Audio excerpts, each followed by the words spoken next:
Hello and welcome to week 15. So you should be very proud of yourselves because you have made it to the final week of theories. So I'm sure when you first started this class that you were possibly dreading it because not a lot of people are overly interested in theory. But I hope now that you're at the end, you feel like this has been a meaningful course and that you've taken some really great information away from it as you've looked at different theorists each week.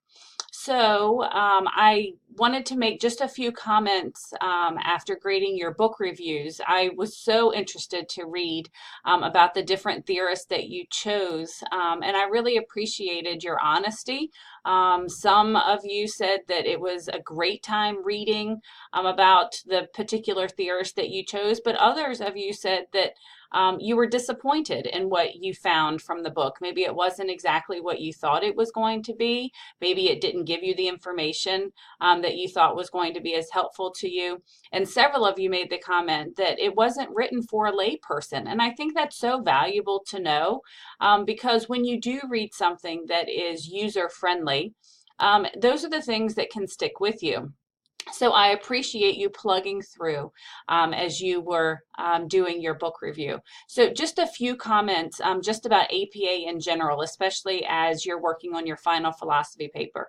If you have questions about how to cite something, remember to use the OWL at Purdue. That's the one that I think is the most comprehensive that's out there.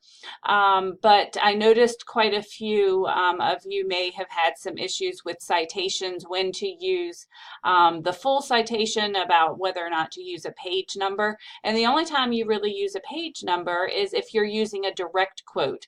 If you're simply paraphrasing, then all you have to do is put the author and the year. Make sure that you have your running head, make sure that you have your page numbers, make sure that your references on the last page are formatted correctly. Everything on there is double spaced, even within the entry. And don't forget that the first line of an entry is going to be left justified, but then any subsequent lines in the references are going to be indented. And definitely make sure that you are taking note of how to use your headings. Most of you are only using level 1 headings, which is all I pretty much used when I was writing, but those headings are centered and bolded, and so you just want to make sure that especially for this final philosophy paper, that you have everything formatted correctly. So I just wanted to throw those few things out there just to keep it at the forefront as you're writing your final paper. So this week we're getting into our final theorist, who is Guy Claxton. And I will be very honest with you and say that before this course I had never heard of him before, and actually had not really heard much about his theory, which is unusual because when you start to learn more about it, you start to realize that it does make sense and that we probably are seeing some aspects of it in the classroom. So I did a little bit more research than I normally have to, just because I wanted to make sure that I was well versed on his theory. But his theory really is looking at something called building learning power.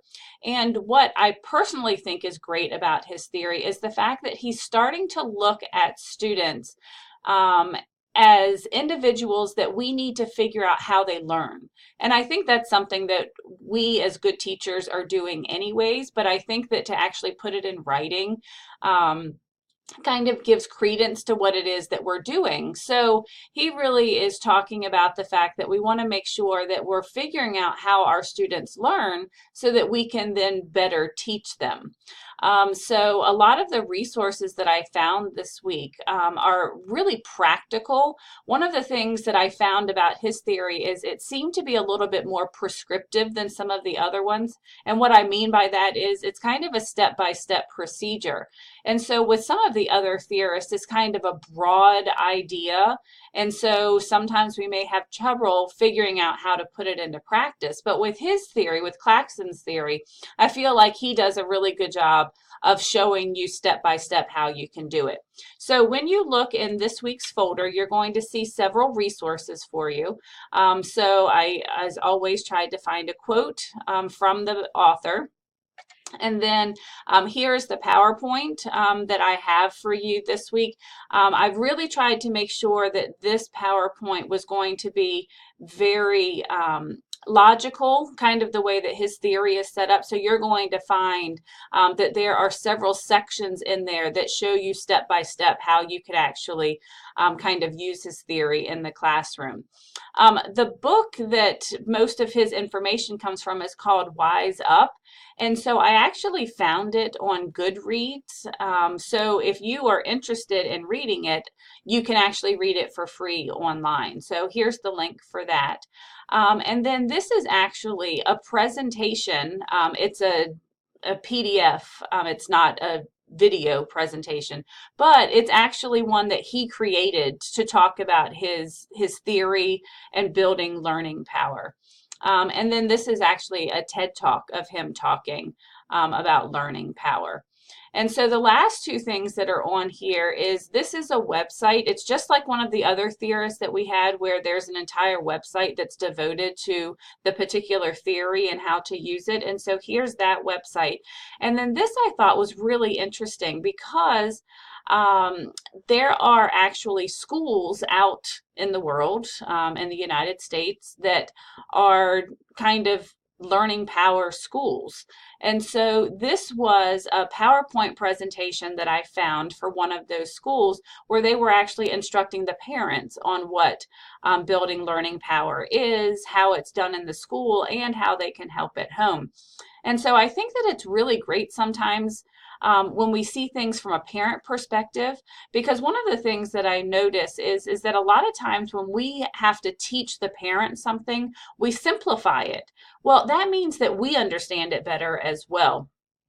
So I thought it would be neat to show you an actual parental resource that was put together for a school that uses Claxton's Building Learning Power. And then you have reached your final journal. So just make sure that you continue the good work that you've already been doing with your journals. And so this is the last one. So next week is going to be simply a reflection week. You're going to have a discussion board on reflecting on the course and then submitting your final paper. And so that link is available to you for whenever you are ready to get that submitted. So I think that takes care of this week. I hope that you enjoy reading about Claxton, and I'm really interested to read your journal entries because if you're like me, this may not be something that you had heard of before, and to have it kind of laid out in a manner that seems like it might work in the classroom, I'm really interested to see what you think about it. So keep up the good work on the journals. And if you have any questions as you're working on your philosophy paper, please don't hesitate to contact me. And then that will be the last thing you have for this class. So have a great week, and I will check in with you for our final week.